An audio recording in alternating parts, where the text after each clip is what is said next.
Hello, everyone.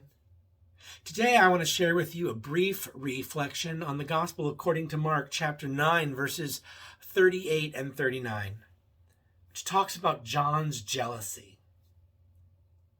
John said to Jesus, "Teacher, we saw someone casting out demons in your name, and we tried to stop him because he was not following us."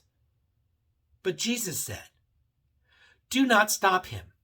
For no one who does a deed of power in my name will be able soon afterward to speak evil of me. Whoever is not against us is for us.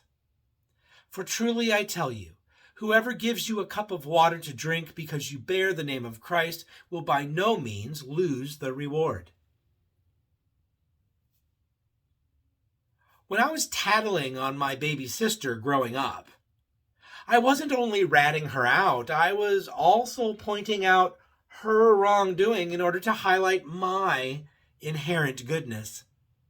Because psychologically, we were competing for our mother's love. I was tearing her down to lift myself up. If she was out, then I was in. That's sibling rivalry.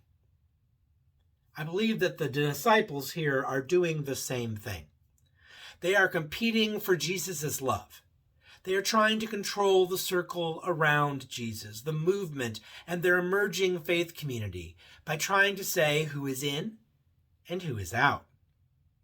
Mainly, they are in, and anybody they don't know is out.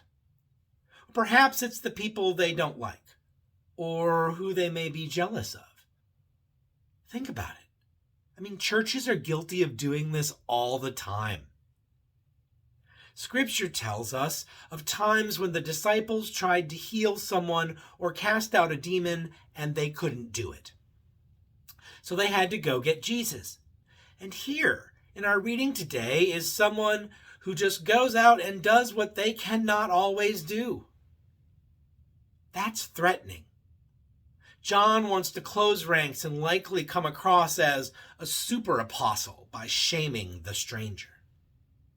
John wants to be more like Jesus than Jesus, and he gets it all wrong. Jesus would not tell the stranger to stop healing people or casting out demons. Jesus isn't going to close ranks when he feels threatened. Jesus isn't going to judge others simply because they are not a part of the inner circle of the Jesus movement. We can see this in his death. He doesn't close the door, nor condemn Pilate or the temple elite or even the guards who actually crucify him.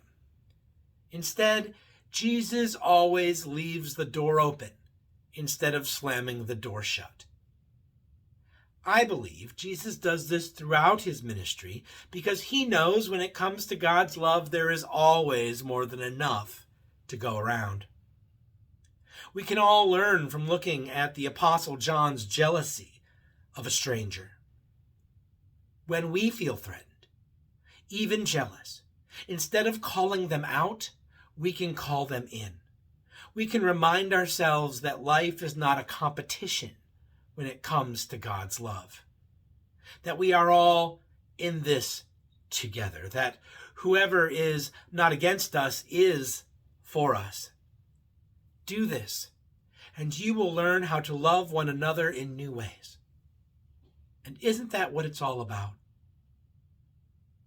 My name is Pastor Rob, and this is our 5-minute meditation. Holy Trinity Community Church, together, we are the difference.